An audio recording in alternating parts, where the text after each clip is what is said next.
Hello cheerful people. कैसा जा रहा है आपका ये नया साल? कैसे जा रहे हैं आपके नए साल के ये नए नए दिन?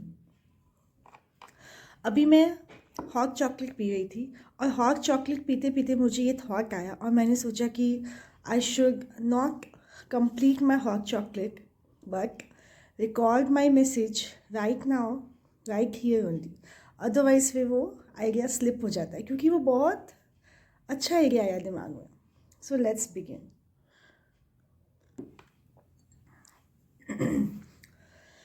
क्या आप लोगों के साथ ऐसा हुआ है कि कोई इंसान आपकी लाइफ में हो या था और आपने उस इंसान की हेल्प करने की कोशिश की, ये सोचकर कि वो इंसान फ़िलहाल किसी दलदल या किसी कीचड़ के अंदर फिक्स हुआ है?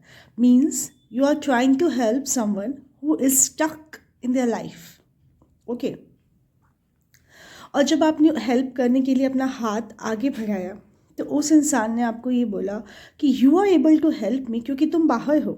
एक बार तुम इस दलदल के अंदर आकर देखो और फिर हेल्प और ऐसी बड़ी बड़ी बातें करना कि यहाँ से निकलने के बाद क्या होगा। एक बार जहाँ पर मैं हूँ वहाँ पर आके तुम देखो, then you will come to know कि भाई क्या है। तो दिस साउंड्स वेरी वियर्ड।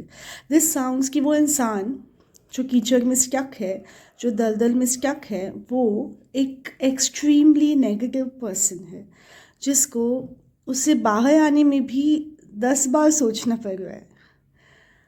तो I always say in my videos that God help those who help themselves.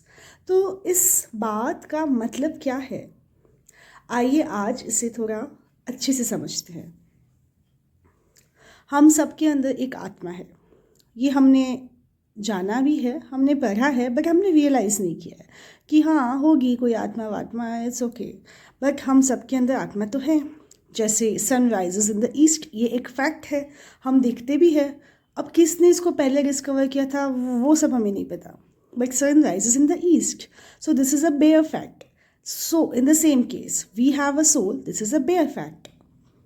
अब क्या होता है कि जब हम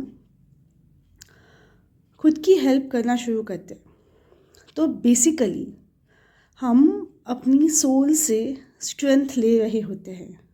हमें नहीं पता होता है हम क्या कर रहे हैं, मगर हमारी सोल के अंदर कुछ एम्पावरिंग क्वालिटीज़ है, बहुत सारी है, क्योंकि हमारी सोल भगवान से कनेक्टेड है।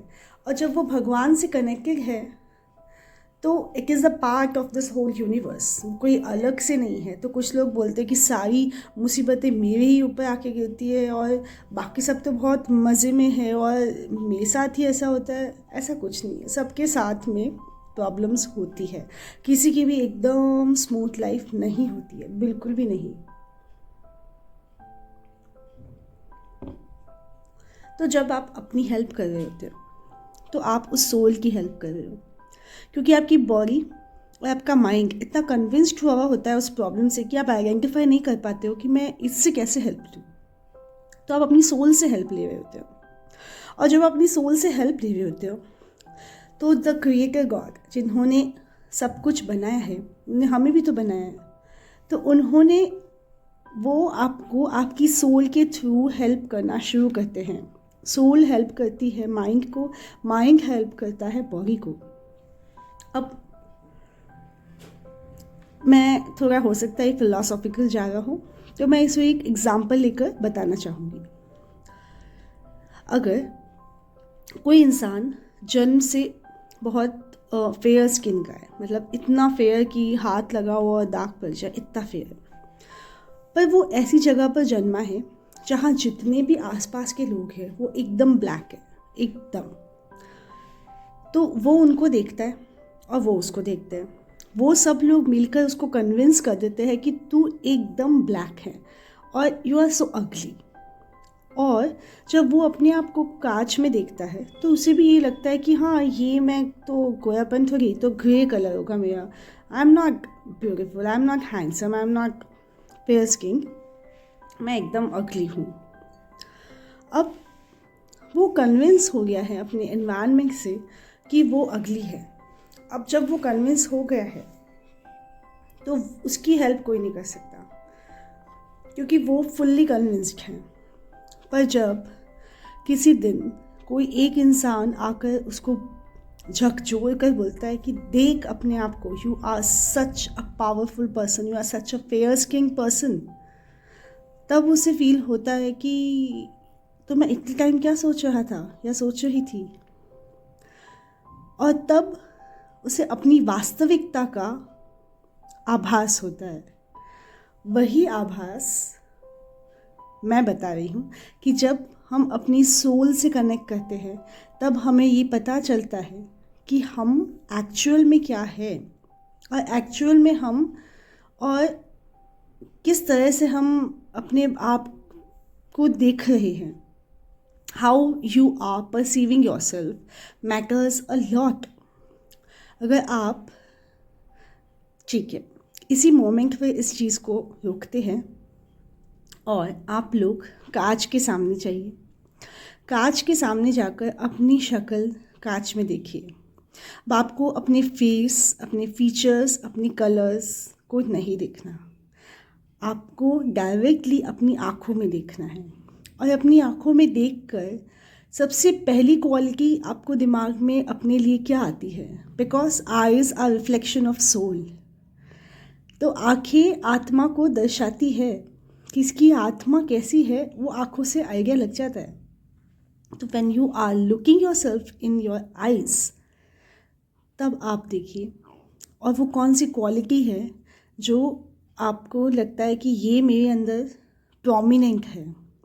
जब आप उस क्वालिटी को निकाल कर लेकर आएंगे और उससे रिलेटेड अपने आप को इंट्रोस्पेक्ट करेंगे, तब आपको पता चलेगा कि वो क्वालिटी आपकी लाइफ की सारी प्रॉब्लम्स या जो करंट में फ़िलहाल चल रही है उस प्रॉब्लम से ओवरकम करने में आपको हेल्प कर रही है, और उससे रिलेटेड आपको और आइडियाज़ आने शुरू हो जाएंगे।